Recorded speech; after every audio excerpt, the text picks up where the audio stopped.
वर्णिवेशरमणीय दर्शनं मन्दहासरुचिराननाम्बुजं पूजितं सुरनरोत्तमैर्मुदा धर्मनन्दनमहं विचिन्तये। असतो मा षट्गमय तमसो मा ज्योतिर्गमय मृत्युर्मा अमृतं गमयः। ओम शान्तिः शान्तिः शान्तिः। अस्मद्गुरु समारंभां नाथयामुनमध्यमां लक्ष्मीवल्लभपर्यन्तां वंदे गुरु परंपरा। આજની જ્ઞાન સભાની અંદર પધારનારા બધા જ ભગવત ભક્તોને વેદાંતાચાર્ય, પુરાણ ઇતિહાસાચાર્ય, એમ.એ. ફિલોસોફી શાસ્ત્રી રાકેશભાઈના હિતપૂર્વક જય સ્વામિનારાયણ। એક ભગવત ભક્તએ મને પ્રશ્ન કર્યો કે શાસ્ત્રીજી, અત્યારે ઘોર કળિયુગ ચાલી રહ્યો છે, તો આ કલીના દોષથી બચવાને અર્થે કયા ઉપાયો કરવા? શું શાસ્ત્રોમાં એ સંબંધી કોઈક વિધાન થયું છે? ત્યારે અમે એને કહ્યું કે હા, ધર્મ સિંધુમાં કાશીનાથ ઉપાધ્યાયે કલીના દોષોથી બચવાના ઉપાયો બતાવેલા છે, અને જે લોકો એ ઉપાયોમાંથી એકનું પણ અવલંબન કરે તેને કલયુગના દોષો સ્પર્શ કરી શકતા નથી। ધર્મ સિંધુમાં કાશીનાથ ઉપાધ્યાય કહે છે કે વિષ્ણુમ શિવમ વા ભજતામ ગુરુઃ પિતૃસેવિનામ ગૌ વૈષ્ણવ મહાશૈવ તુલસી સેવી નામ અપી નસ્યાત કલી કૃતો દોષો કાશ્યામ નિવષ્ટામ અપી। અર્થાત કે વિષ્ણુ અથવા શિવનું ભજન કરનાર, ગુરુ માતા પિતાની સેવા કરનારાને, ગાયની સેવા કરનારાને, વૈષ્ણવની સેવા કરનારાને, અથવા તો કોઈક શૈવીની સેવા કરનારાને, તુલસીની સેવા કરનારાને, તથા જે લોકો કાશીમાં જઈને નિવાસ કરે છે અને વિધિ વિધાન પૂર્વક એ કાશીમાં નિવાસ કરતો થકો પોતાનો સમય વિતાવે છે, એવા વ્યક્તિને કલિયુગના દોષ ક્યારેય પણ લાગી શકતા નથી। આ ઉપરાંત એ જ ધર્મ સિંધુમાં અગાડી કાશીનાથ ઉપાધ્યાય કહે છે કે ગીતા ગંગા તથા વિષ્ણુ કપિલા અસ્વસ્થ સેવનમ એકાદશી વ્રતમ ચૈવ સપ્તમ ન કલૌ યુગે। અર્થાત કે ગીતાનો પાઠ કરનારાને, ગંગાનું સેવન કરનારાને, એમાં સ્નાન કરનારાને, એનું પાન કરનારાને, ભગવાન વિષ્ણુની સેવા કરનારાને, અર્થાત કે એમની આરાધના કરનારાને, ગાયની સેવા કરનારાને, પીપળાનું પૂજન કરનારાને અને એકાદશીનું વ્રત કરનારાને ક્યારેય પણ કળિયુગના દોષો સ્પર્શ કરી શકતા નથી। અને કળિયુગમાં કેવલ આટલું કરવાથી જ મનુષ્યનું કલ્યાણ થઈ જાય છે, એને બીજી કોઈ ક્રિયા કરવાની જરૂર નથી। આ પ્રમાણે ભક્તો કાશીનાથ ઉપાધ્યાયે ધર્મ સિંધુમાં કલયુગના દોષોથી બચવાને અર્થે આટલા ઉપાયોનું વર્ણન કરેલું છે। અને કાશીનાથ ઉપાધ્યાયે કલયુગના દોષોથી બચવાને અર્થે જે ઉપાયોનું વર્ણન કરેલું છે, એ જ વર્ણન ભગવાન સ્વામિનારાયણે શિક્ષાપત્રીમાં, વચનામૃતમાં અને સત્સંગી જીવનમાં પણ કરેલું જોવા મળે છે। અહીં કાશીનાથ ઉપાધ્યાય એવું કહે છે કે વિષ્ણુ અથવા શિવનું ભજન કરનારાને કળિયુગના દોષો સ્પર્શ કરી શકતા નથી। તો ભગવાન સ્વામિનારાયણ શિક્ષાપત્રીના 115મા શ્લોકની અંદર કહે છે કે કૃષ્ણ તદ અવતારશ્ચ ધ્યેયા તદ પ્રતિમાપી ચ નતુ જીવાનુ દેવાદ્યા ભક્તા બ્રહ્મવિદો ભી ચ। અર્થાત કે શ્રી કૃષ્ણ ભગવાન તથા શ્રી કૃષ્ણ ભગવાનના જે અવતાર તે ધ્યાન કરવા યોગ્ય છે, તથા શ્રી કૃષ્ણ ભગવાનની જે પ્રતિમા તે પણ ધ્યાન કરવા યોગ્ય છે, માટે એમનું ધ્યાન કરવું। અને મનુષ્ય તથા દેવાદિક જે જીવ તે તો શ્રી કૃષ્ણ ભગવાનના ભક્ત હોય અને બ્રહ્મવેત્તા હોય તો પણ ધ્યાન કરવા યોગ્ય નથી, માટે એમનું ધ્યાન કરવું નહીં। એ જ પ્રમાણે શિક્ષાપત્રીના 108મા શ્લોકમાં ભગવાન સ્વામિનારાયણ કહે છે સ શ્રી કૃષ્ણ પરમ બ્રહ્મ ભગવાન પુરુષોત્તમ ઉપાસ ઇષ્ટદેવો નઃ સર્વ આવિર્ભાવ કારણ। અર્થાત કે તે ઈશ્વર તે કયા, તો પરમ બ્રહ્મ પુરુષોત્તમ એવા જે શ્રી કૃષ્ણ ભગવાન તે ઈશ્વર છે અને તે શ્રી કૃષ્ણ જે તે આપણા ઈષ્ટદેવ છે ને ઉપાસના કરવા યોગ્ય છે અને સર્વ અવતારના કારણ છે. આ પ્રમાણે આ બંને શ્લોકોમાં ભગવાન સ્વામિનારાયણ ભગવાન શ્રી કૃષ્ણ અર્થાત કે વિષ્ણુ ભગવાનની આરાધના કરવાની આજ્ઞા આપે છે. એ જ પ્રમાણે શિક્ષાપત્રીમાં 149માં શ્લોકમાં ભગવાન સ્વામિનારાયણ કહે છે કે કર્તવ્યમ કારણીયમ વા શ્રાવણ માસે સર્વથા બિલ્વપત્રાદિભિ પ્રીત્યા શ્રી મહાદેવ પૂજનમ. અર્થાત કે શ્રાવણ માસને વિશે શ્રી મહાદેવનું પૂજન જે તે બિલ્વપત્રાદિ કરીને પ્રીતિપૂર્વક સર્વ પ્રકારે પોતે કરવું અથવા બીજા પાસે કરાવવું. આ પ્રમાણે કાશીનાથ ઉપાધ્યાયે જે વાત ધર્મસિંધુમાં કરેલી છે તે જ વાત ભગવાન સ્વામિનારાયણે શિક્ષાપત્રીની અંદર કરેલી છે. એટલે જે લોકો વિષ્ણુની સેવા કરે છે, શિવની સેવા કરે છે, એને ક્યારેય પણ કળિયુગનો સ્પર્શ થઈ શકતો નથી. અર્થાત કે કળિયુગના જે દોષો છે એનો સ્પર્શ ક્યારેય પણ થઈ શકતો નથી.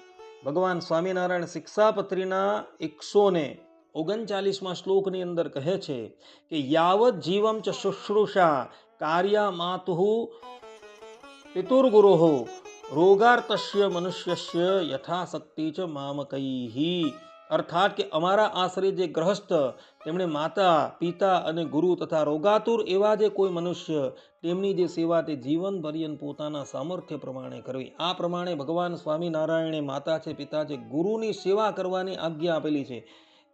જે પ્રમાણે ધર્મસિંધુમાં કાશીનાથ ઉપાધ્યાય કહે છે કે જે લોકો ગુરુ છે, માતા પિતા છે, એની સેવા કરે છે એને કળિયુગનો કોઈ દોષ લાગતો નથી. તે જ પ્રમાણે ભગવાન સ્વામિનારાયણે વિષ્ણુના ભક્તોની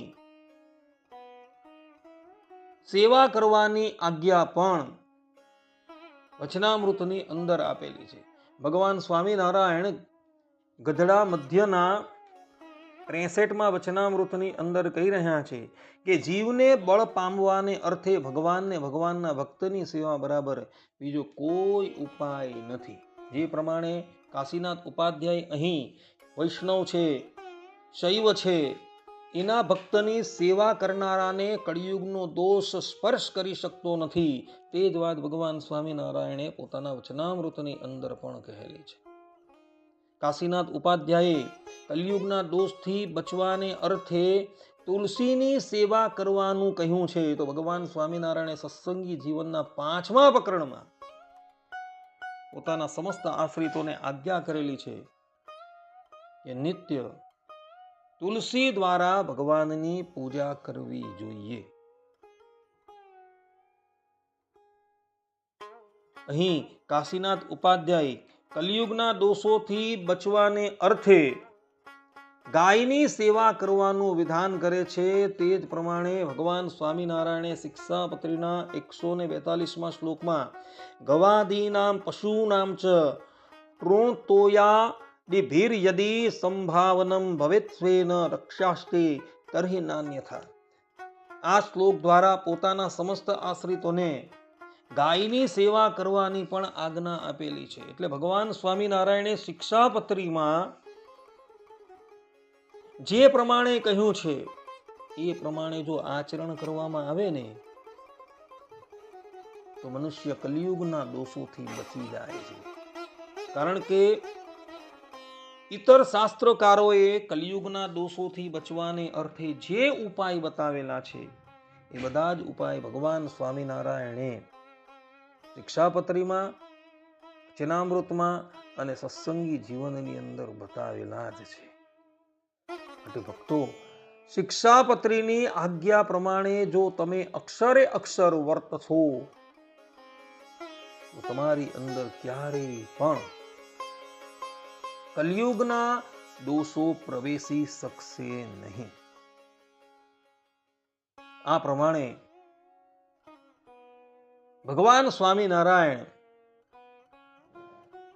તથા ઇતર શાસ્ત્રકારો એવું કહે છે કે કલયુગના દોષથી બચવાને અર્થે આટલા ઉપાયોનું અવલંબન કરવું જોઈએ. આમાંથી એક ઉપાયનું પણ જો અવલંબન કરવામાં આવે ને તો મનુષ્યની અંદર કલિયુગના કોઈ પણ દોષો પ્રવેશી શકશે નહીં.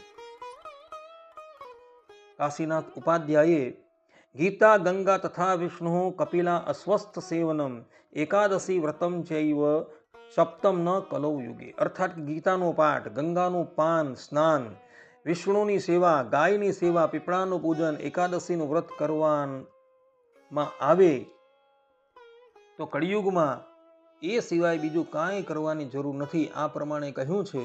તો એ વાત પણ ભગવાન સ્વામિનારાયણે શિક્ષાપત્રીની અંદર કહેલી જ છે. જેમ કે શિક્ષાપત્રીના 93, 94 અને 95 શ્લોકમાં ભગવાન સ્વામિનારાયણ કહે છે કે વેદાસ વ્યાસ સૂત્રાણી શ્રીમદ ભાગવદા વિદમ પુરાણમ ભારતીતુ શ્રી વિષ્ણોર નામ સહસ્રકમ તથા શ્રીમદ ભગવદ ગીતા નિતિશ્ચ વિદુરોદિતા શ્રી વાસુદેવ મહાત્મ્યમ સ્કાંદ વૈષ્ણવખંડગમ ધર્મશાસ્ત્ર અંતર્ગતા ચ યાજ્ઞવલ્ક્ય ઋષે સ્મૃતિ એતાની અષ્ટમમ ઇષ્ટાની તત્શાસ્ત્રાણી ભવંતિ. અર્થાત કે 4 વેદ તથા વ્યાસ સૂત્ર તથા શ્રીમદ ભાગવત નામે પુરાણ તથા મહાભારતને વિશે તો શ્રી વિષ્ણુ સહસ્ત્ર નામ તથા શ્રીમદ ભગવદ્ ગીતા તથા વિદુરજીએ કહેલી જે નીતિ તથા સ્કંદ પુરાણને વિશે વિષ્ણુ ખંડ તેને વિશે રહ્યું એવું જે શ્રી વાસુદેવ મહાત્મ્ય અને ધર્મશાસ્ત્રના મધ્યમાં રહી એવી જે યાજ્ઞવલ્ક્ય ઋષિની સ્મૃતિ એ જે 8 સત્શાસ્ત્ર એ અમને ઇષ્ટ છે એટલે કે પ્રિય છે. આની અંદર ગીતાનું નામ પણ ભગવાન સ્વામિનારાયણે લખેલું છે. એટલે જે લોકો ગીતાનું અવલંબન કરે છે તો એ ગીતા સિવાય આ કલિયુગમાં બીજું કાંઈ નથી એવું અહીં કાશીનાથ ઉપાધ્યાય કહી રહ્યા છે. કાશીનાથ ઉપાધ્યાય અહીં વિષ્ણુ ભગવાનની પણ વાત કરે છે. અર્થાત કે જે લોકો વિષ્ણુ ભગવાનની આરાધના કરે છે તેને પણ કળિયુગના કોઈ દોષ લાગતા નથી. અને એટલે માટે ભગવાન સ્વામિનારાયણ શિક્ષાપત્રીના 108મા શ્લોકની અંદર કહે છે સ શ્રી કૃષ્ણ પરમ બ્રહ્મ ભગવાન પુરુષોત્તમ ઉપાસ ઇષ્ટદેવો ન સર્વ આવિર્ભાવ કારણ. આ પ્રમાણે કહી પોતાના સમસ્ત આશ્રિતોને ભગવાન શ્રી કૃષ્ણ અર્થાત કે વિષ્ણુ ભગવાનની આરાધના કરવાની આજ્ઞા આપે છે. કારણ કે કળિયુગમાં વિષ્ણુ ભગવાનની આરાધના સિવાય બીજો કોઈ ઉપાય નથી. તે જ પ્રમાણે કાશીનાથ ઉપાધ્યાયે અહીં ગંગાનું સેવન, એનું પાન ઇત્યાદિ કરવાનું કહેલું છે. તો ભગવાન સ્વામિનારાયણ શિક્ષાપત્રીના 83મા શ્લોકમાં પોતાના સમસ્ત આશ્રિતોને આજ્ઞા આપતા કહે છે કે કર્તવ્ય દ્વારિકા મુખ્ય તીર્થયાત્રા યથાવિધિ સર્વેરપી યથાશક્તિ ભાવ્યમ દીનેષુ વત્સલૈહિ. અર્થાત કે અમારા જે આશ્રિત તેમણે દ્વારિકા આદિ જે તીર્થ તેમની યાત્રા રીતે પોતાના સામર્થ્ય પ્રમાણે યથાવિધિએ કરીને કરવી અને વળી પોતાના સામર્થ્ય પ્રમાણે દીનજનને વિશે દયાવાન થવું. અહીં દ્વારિકા આદિક શબ્દ લખે. આદિ તરીકે ગંગા ઇત્યાદિકનું પણ ગ્રહણ કરી લેવું. તો જે લોકો તીર્થયાત્રા કરે છે તો કળિયુગમાં તીર્થયાત્રા સિવાય બીજું કોઈ હિતકારી નથી. તે જ પ્રમાણે કાશીનાથ ઉપાધ્યાયે એકાદશી વ્રત કરવાનું કહેલું છે. અર્થાત કે કળિયુગમાં એકાદશી વ્રતનું અવલંબન કરનારો પણ કળિયુગના દોષોથી મુક્ત થઈ જાય છે. તો ભગવાન સ્વામિનારાયણ શિક્ષાપત્રીના 79મા શ્લોકની અંદર કહી રહ્યા છે કે એકાદશી નામ સર્વાસામ કર્તવ્યમ વ્રતમ આદરાત કૃષ્ણ જન્મદિના નામ ચ શિવરાત્રિશ્ચ ઉત્સવ. અર્થાત કે સર્વે જે એકાદશીઓ તેમનું વ્રત જે તે આદર થકી કરવું અને શ્રી કૃષ્ણ ભગવાનના જે જન્માષ્ટમી આદિક જે જન્મદિવસ તેમનું વ્રત જે તે આદર થકી કરવું તથા શિવરાત્રિનું વ્રત જે તે આદર થકી કરવું અને તે વ્રતના દિવસે મોટા ઉત્સવ કરવા. આ પ્રમાણે ભગવાન સ્વામિનારાયણે અહીં એકાદશી વ્રત કરવાની પણ પોતાના સમસ્ત આશ્રિતોને આજ્ઞા આપેલી છે. એટલે જે પ્રમાણે કાશીનાથ ઉપાધ્યાય ધર્મસિંધુમાં કળિયુગના દોષોથી બચવાને અર્થે જે ઉપાય બતાવે છે બધા જ ઉપાય ભગવાન સ્વામિનારાયણે શિક્ષાપત્રીની અંદર બતાવેલા છે. તો શિક્ષાપત્રીની આજ્ઞા પ્રમાણે વર્તનારાને કળિયુગના દોષ ક્યારેય પણ સ્પર્શ કરી શકતા નથી